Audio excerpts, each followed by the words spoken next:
प्रिय विद्यार्थियों, मैं गुरमीत सिंह, सह आचार्य हिंदी विभाग, राजकीय महाविद्यालय बूंदी। आज के मेरे ई व्याख्यान का विषय बीए प्रथम वर्ष हिंदी साहित्य प्रथम प्रश्न पत्र के अंतर्गत पाठ्य पुस्तक भक्ति काव्य में संकलित गोस्वामी तुलसीदास से संबंधित है। यह पाठ्यक्रम की द्वितीय इकाई है, जिसके अंतर्गत सूरदास, तुलसीदास, रसखान और मीरा यह 4 कवि आते हैं। इससे पूर्व के व्याख्यानों में हमने महाकवि सूरदास से संबंधित 7 व्याख्यान प्रसारित किए हैं। आज तुलसीदास पर यह पहला व्याख्यान है। सबसे पहले हम गोस्वामी तुलसीदास के जीवन परिचय, उनके व्यक्तित्व एवं कृतित्व पर प्रकाश डालेंगे और उसके बाद यहाँ पर कुछ पदों की व्याख्या करेंगे। तो सबसे पहले हम देखते हैं गोस्वामी तुलसीदास। उनका परिचय इस प्रकार है। इनका जन्म संवत 1554, देहावसान संवत 1680। हिंदी साहित्य के सर्वश्रेष्ठ महाकवि तुलसी सगुण रूपधारी राम के आराधक थे, अर्थात इनकी जो भक्ति थी वह सगुण भक्ति के अंतर्गत राम भक्ति शाखा से संबंधित थी। इनके पिता का नाम आत्माराम और माता का नाम हुलसी था। बालपन में ही माता पिता का देहांत हो जाने के कारण गुरु नरहरिदास ने ही इनका पालन पोषण किया था। अर्थात आपसे प्रश्न पूछा जा सकता है कि तुलसीदास के गुरु का नाम बताइए, तो आपका उत्तर होगा गुरु नरहरिदास। गृहस्थ आश्रम में प्रविष्ट होने के बाद ये पत्नी के प्रति इतने आसक्त हो गए कि एक बार उसके मायके चले जाने पर भी पीछे हो लिए। इस पर पत्नी ने ऐसे मार्मिक वाक्य कहे कि इनका पत्नी प्रेम ईश्वरीय प्रेम में परिवर्तित हो गया, बदल गया। कृतित्व, इन्होंने अनेक ग्रंथ लिखे। इनमें रामचरितमानस, कवितावली, गीतावली, विनय पत्रिका, कृष्ण गीतावली, दोहावली, पार्वती मंगल, जानकी मंगल और रामलला नहछु प्रमुख हैं। इनका रामचरितमानस हिंदी साहित्य का सर्वोत्कृष्ट महाकाव्य माना जाता है। सर्वसाधारण में यह रामायण के नाम से प्रसिद्ध है। इसका कथानक राम कथा पर आधारित है। संपूर्ण काव्य 7 सोपानों में विभक्त है, अर्थात इसमें 7 कांड हैं। इसमें राम जन्म से लेकर रावण वध तक की कथा है। तुलसी ने इस प्रबंध काव्य के माध्यम से अनेक आदर्श प्रस्तुत किए हैं। शील, शक्ति और सौंदर्य के आगार, मर्यादा पुरुषोत्तम, लोक रक्षक राम की कल्पना की है। साहित्य में प्रचलित वीर, श्रृंगार, हास्य, करुण, वात्सल्य आदि सभी रस इनके काव्य में देखने को मिलते हैं। उसके बाद आती है इनकी काव्यगत विशेषताएं। तुलसी के काव्य में अनेक विशेषताएं देखने को मिलती हैं। उनमें से प्रमुख निम्न हैं। पहली विशेषता है, तुलसी ने एक आदर्श समाज एवं आदर्श धर्म की प्रतिष्ठा की है और पात्रों के आदर्श चित्रण द्वारा लोकहित एवं लोक मंगल की शिक्षा देते हुए संपूर्ण विश्व के मानवों के सम्मुख आदर्श जीवन की रूपरेखा प्रस्तुत की है। दूसरी विशेषता आती है, दुष्टों के दलन एवं भक्तों के उद्धार हेतु इन्होंने राम की अवतारणा की है। संपूर्ण रामचरितमानस असत प्रवृत्तियों के दमन और सत प्रवृत्तियों की विजय का काव्य है। तीसरी विशेषता है प्रकृति के सुंदर और मनोहर चित्र भी इनके काव्य में देखने को मिलते हैं। स्थान स्थान पर वन, पर्वत, नदी, सरोवर, षट ऋतु आदि की मनमोहक छवियां संपूर्ण काव्य में बिखरी पड़ी हैं। प्रकृति के रमणीक और भयंकर दोनों ही रूपों की झांकी इनके काव्य में होती है। चौथी विशेषता है तुलसी की भाषा अवधी है।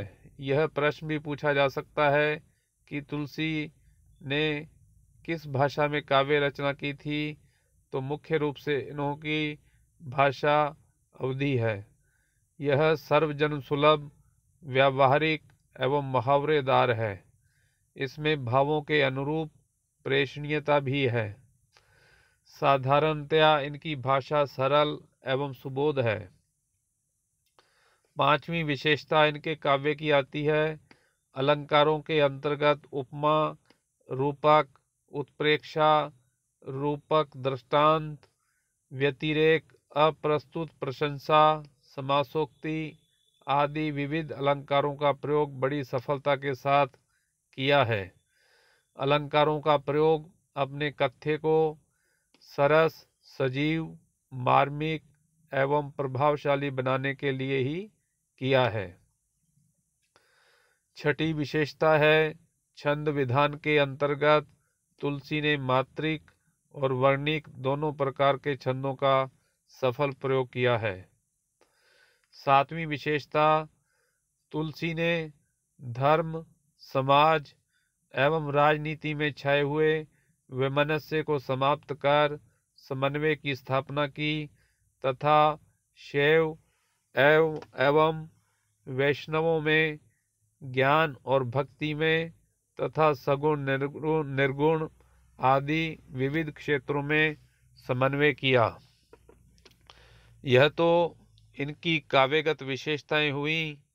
अब हम आते हैं इनके द्वारा लिखे गए पदों पर। सर्वप्रथम गीतावली से संबंधित इनके पद हैं, जिसमें शीर्षक है बालकांड। इसमें 7 दोहे हैं, अर्थात ये पूरी एक व्याख्या बनती है, जिसका पहले हम वाचन करेंगे, फिर संपूर्ण पदों का दोहों की हम व्याख्या प्रस्तुत यहाँ पर करेंगे।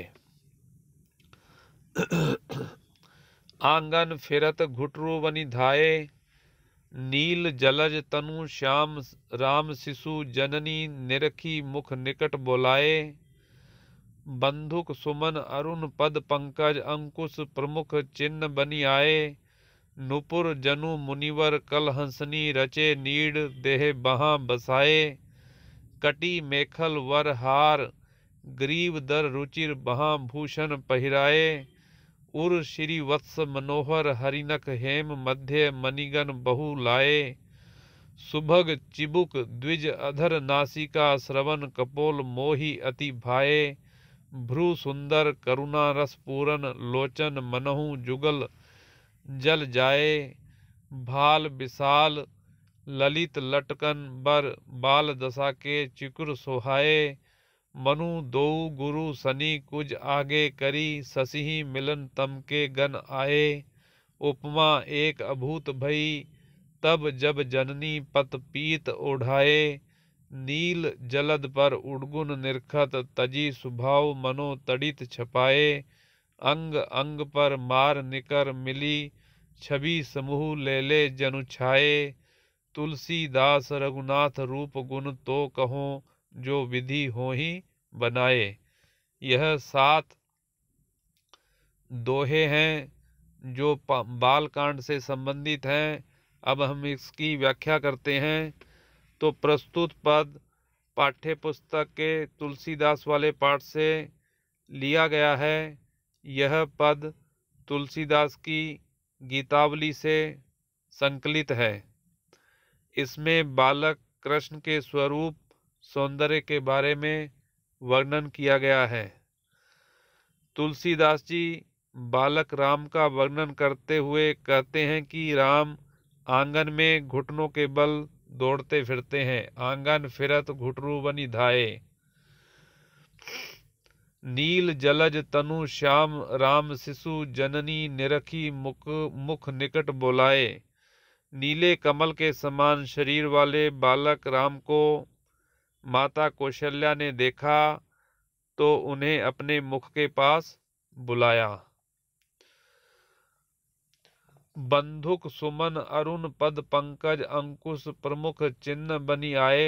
उस समय की जो बालक राम की शोभा है उसका वर्णन करते हुए गोस्वामी तुलसीदास कहते हैं कि जैसे दोपहरिया के फूल के समान लाल चरण कमलों पर अंकुश का प्रमुख चिन्ह था।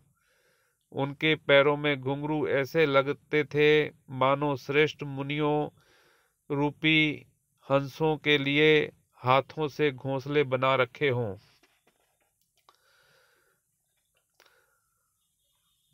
कटी मेखल वर हार ग्रीव दर रुचिर बहा भूषण पहिराए। उर श्री वत्स मनोहर हरिनक हेम मध्य मणिगन बहु लाए। कटी कमर को कहते हैं। बालक राम की कमर पर मेखला अर्थात करधनी, गले में हार और बाह पर सुंदर आभूषण थे। उनके वक्ष स्थल पर श्री वत्स चिन्ह था। शेर का सुंदर नाखून था। हरि नख, हरि शेर को कहते हैं। हेम मध्य मणिगन बहु लाए, सोने में बहुत सी मणियां जड़ी हुई थी। सुभग चिबुक द्विज अधर नासिका श्रवण कपोल मोहि अति भाए। भ्रू सुंदर करुणा रस पूरन लोचन मनहु जुगल जल जाए। सुबह कहते हैं ठोडी को। राम की सुंदर ठोडी, दांत, होंठ, नासिका, कान और गाल अत्यंत सुंदर मन को भाने वाले थे। उनकी भौहें करुणा रसपूर्ण थी और नेत्र मानो दो कमल थे। लोचन मनहु जुगल जल जाए, जल में उत्पन्न होने वाले दो मानो नेत्र हों, कमल हों। भाल विशाल ललित लटकन बर बाल दशा के चिकुर सोहाए। मनु दो गुरु सनी कुज आगे करी ससिही मिलन तम के गन आए। उनके विशाल मस्तक पर सुंदर लटें थी। उनके बाल्यावस्था के केश सुंदर लगने वाले थे। वे बाल ऐसे प्रतीत होते थे मानो बृहस्पति और शनि ग्रह ने मंगल को आगे करके चंद्रमा से मिलने अंधकार के समूह आए हों। तम के गण आए, तम अंधकार को कहते हैं। उपमा एक अभूत भई तब जब जननी पत पीत ओढ़ाए। नील जलद पर उड़गुन निरखत तजी स्वभाव मनो तड़ित छपाए। तुलसीदास कहते हैं कि जब माता ने राम को पीला वस्त्र ओढ़ाया तथा मुझे एक अभूतपूर्व उपमा समझ में आई। मुझे ऐसा लगा जैसे नीले कमल पर तारे देखना छोड़कर मानो बिजली दिखाई दी हो। नील जलद पर उड़गुन निरखत तजी स्वभाव मनो तड़ित छपाए, मानो बिजली दिखाई दी हो। अंग अंग पर मार निकर मिली छवि समूह ले ले जनु छाए। तुलसीदास जी कहते हैं कि राम के एक एक अंग पर मानो कामदेव के समूह मिलकर छा गए हों। और आगे कहते हैं कि राम के रूप और गुणों का वर्णन तो मैं तब करूं। तुलसीदास रघुनाथ रूप गुण तो कहो जो विधि होई बनाए। मैं उनके गुणों का बखान तो तब करूं जब विधाता ने उन्हें बनाया हो। विधाता ने तो राम के रूप और गुण के समान कहने के लिए दूसरी चीजें बनाई ही नहीं हैं। तो प्रस्तुत पद में तुलसीदास जी ने राम के एक एक अंग के सौंदर्य का बहुत ही सुंदर वर्णन प्रस्तुत किया है। कवि ने वर्णन में अपनी पूरी कल्पना शक्ति लगा दी है। राम विष्णु के अवतार हैं, इस कारण विष्णु शरीर के चिन्ह राम के शरीर पर भी बतलाए गए हैं, जैसे अंकुश और श्रीवत्स चिन्ह। यहाँ उपमा, रूपक, उत्प्रेक्षा, अनुप्रास, पुनरुक्ति, प्रकाश जैसे अलंकारों का प्रयोग किया गया है। कवि ने अपने ज्योतिष संबंधी ज्ञान का भी इसमें परिचय दिया है। पद शैली है, माधुर्य गुण है, भाषा में चित्रात्मकता है, प्रकृति का अलंकारिक रूप में वर्णन किया गया है। प्रस्तुत पद गीतावली से संबंधित है, जिसमें बालकांड से यह पद लिया गया है, अर्थात गोस्वामी तुलसीदास ने बालक श्री राम के सौंदर्य का जो अनुपम उदाहरण यहाँ पर प्रस्तुत किया है वह द्रष्टव्य है, उसको यहाँ पर देखा जा सकता है। तो विद्यार्थियों, आज का व्याख्यान यहीं समाप्त होता है। अगला व्याख्यान अगले वीडियो में प्रसारित किया जाएगा।